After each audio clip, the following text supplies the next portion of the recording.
What's going on, bourbon drinkers? This is Eric Stein with another installment of Cask Me Anything. It's been a long week of work, and I did a little hunting on my way back home, and I'm happy to say that I've got some heavy hitters to share with you this time around.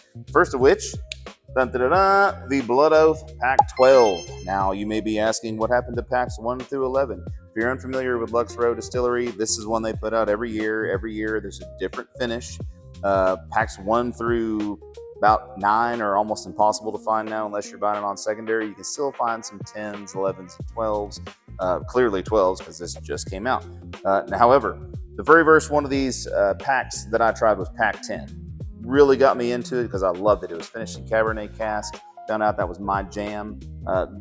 Pack 11 was a slight departure from that. It was finished in tequila casks. It wasn't bad, but it wasn't my cup of tea.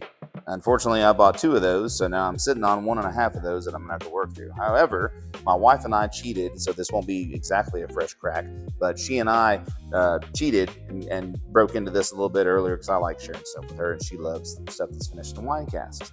Now, this one is kind of a return to what we like. It's finished in Montepulciano and Sangiovese casks. It's my understanding, I have very limited knowledge of wine. However, so basically the Montepulciano and Sangiovese are 2 different variants of grapes that come from one area, actually I think one town in Italy, Montepulciano. To my knowledge, it is a table wine. It's something, that type of wine is something you would enjoy with a traditional Italian dinner, maybe a traditional Italian pizza, and really it would pair well. We're going to give that one a shot first. So let's break into this and see how it is. So we don't have to let this one sit for 15 minutes because, like I said, we broke into this one earlier tonight, but I will give you a review of my first impressions.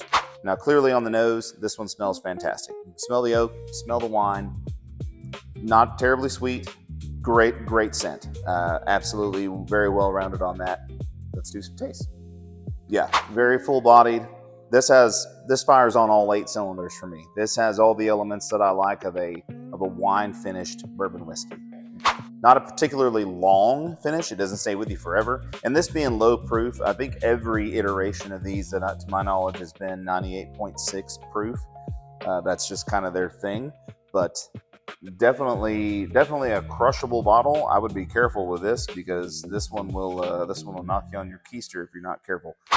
All right, so the second bottle for the evening is one I'm very, very excited to introduce you guys to. This was a partnership between San Antonio Bourbon Society and Mr. Liquor, a small chain. I think there's 2 or 3 locations. I think they're opening up a 4th actually in San Antonio.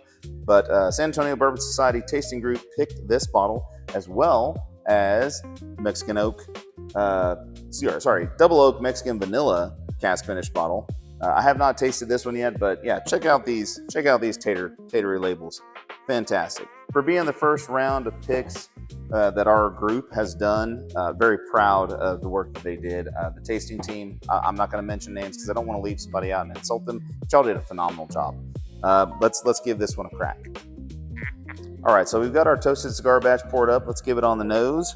That's a different scent than I'm used to. That's interesting. Wow. See how it tastes. Wow. And that is the craziest first taste of a bourbon that I've tasted in a really long time. Wow. That's interesting. The important thing is I can't taste the proof on this at all. It's great. The finish is good. It's not long. It's not crazy. There's nothing bad about this. This literally tastes like I'm eating a traditional German breakfast and Thanksgiving dinner all wrapped into one little glass. So that's fantastic. Wow. Easily the most unique cigar batch I've ever tasted. Hands down. There's no comparing this. Well done. I have no other notes other than that is absolutely delicious. I cannot wait to pair this with a stogie and see how well they complement one another. So 2 new fresh cracks on one Thirsty Thursday is probably enough for now, but as you can tell by the backdrop here, I have a lot of new bottles that I've got to go through that I have not yet performed any tastes on, much less filmed any content on.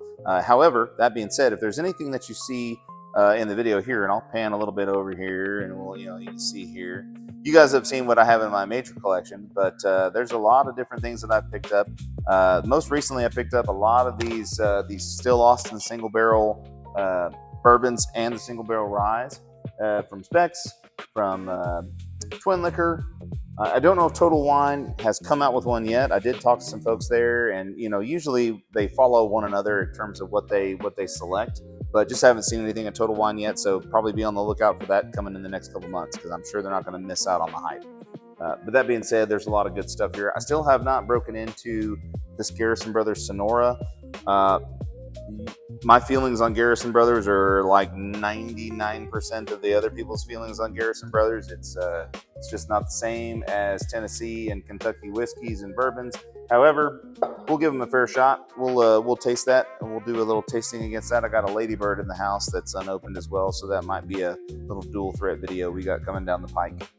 Now, if there's anything you see on in my collection, whether it be on this little bar cart here or in my bourbon collection behind me, or if there's anything that you have heard that's coming out that you haven't had the opportunity yet to try, or you would like me to try to get my hands on to sample and do a review, reach out to me, comment, like, follow, subscribe, all of that jibberty-jabberty stuff. But yeah, let me know what you guys really like and want to see reviewed. I'm happy to do it.